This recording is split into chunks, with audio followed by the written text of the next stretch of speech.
tere ka minu poolt.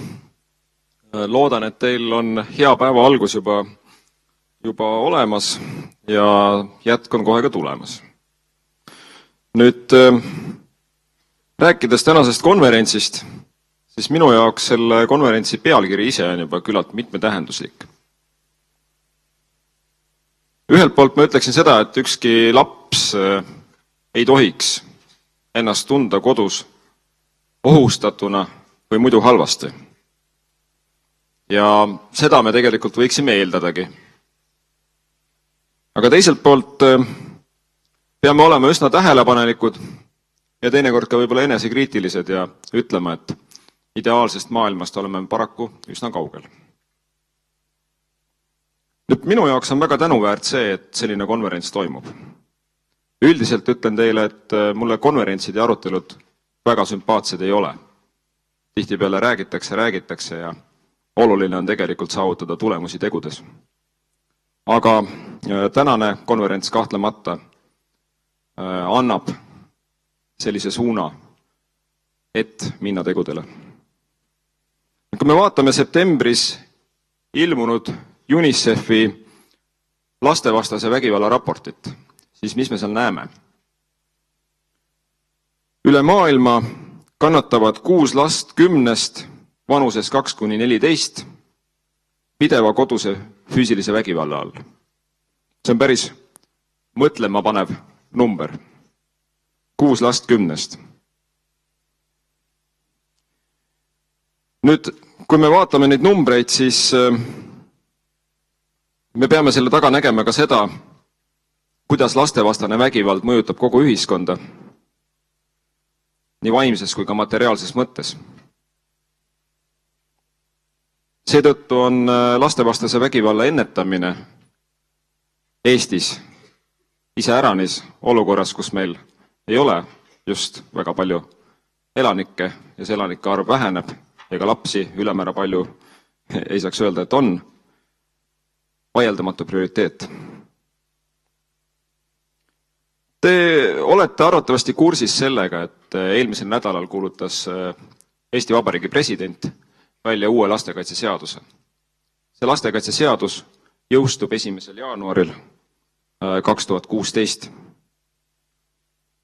See seadus minu hinnangul loob väga tugeva aluse ühtselt koordineeritud professionaalse lastekaitsesüsteemi arenguks. Ma ei ütle, et täna meil see süsteem puudub. Meil on ka täna lastekaitsesüsteem kenasti olemas. Küll aga on vaja teha järgmine samm ja saavutada ühtsem lähenemine. Palju on põhjustanud diskussiooni lastekaitseseaduses sätestatud kehalise väärkohtlemise keeld. Ma arvan, et see diskussioon on selles mõttes eluterve ja õigel ajal ja õiges kohas.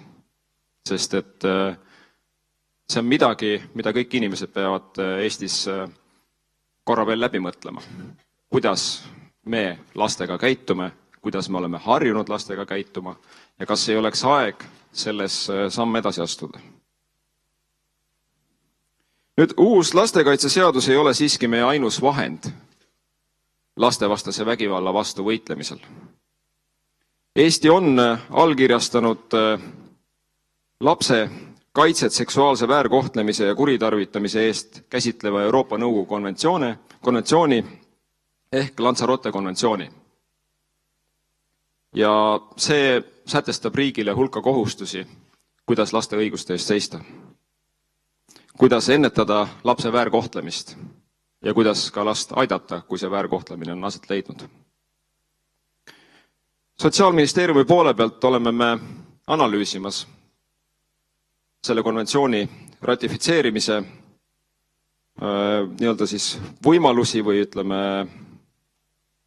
aspekte ja me plaanime ka selle konventsiooni ratifitseerimiseks Riigikogule lähiajal esitada.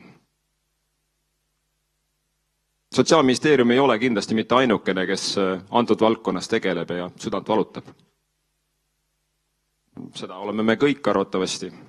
Tähelepanu väärib veel Justiitsministeeriumi poolne tegevus, uus vägivalla ennetamise strateegia aastani 2020 ja Siin on üheks oluliseks tegevuseks vägivallast teadlikkuse tõstmine noorte seas ja vägivalla ohvrite süsteemi korrastamine, ohvrite abistamise süsteemi korrastamine. Siiski peaks ütlema seda, et laste puhul on mõnevõrra puudu, meie hinnangul vähemasti, sellisest multidistsiplinaarsest lähenemisest. Ja sellest me täna ka kuuleme siin, mis võimalused rahvusvahelises praktikas on, ja samuti väärkoheldud lastele mõeldud rehabilitatsiooniteenustest. Meie Sotsiaalministeeriumis tegutseme, et neile kitsaskohtadele lahendust leida, ühiselt teiega. Ja ma loodan, et tänasel paneeldiskussioonil koorub nii mõnigi hea mõte, kuidas lapse väärkohtlemise juhtumile reageerida ja kuidas tagada võimalikult mõjus taastusravi. Samuti loodan, et tänane konverents häälestab meid paremale koostööle, aitab meil mõista teineteise eesmärke ja vast suudame me tulevikus teha vahetumat ja paremat koostööd. Kuid kõige viimase soovina ütleksin ma seda, et igasugune reageerimine on tegelikult tegelemine juba siis avaldunud probleemiga, kus kahju on juba sündinud. Ja ma loodan siiski, et me suudame oma jõud koondada selleks, et neid probleeme ja muresid ennetada. Ja selleks soovin teile jõudu jaksu, aktiivset arutelu ja uute värskete teadmiste ja kogemuste saamist ja vahetamist. Suur tänu teile ja toredat päeva! Aitäh!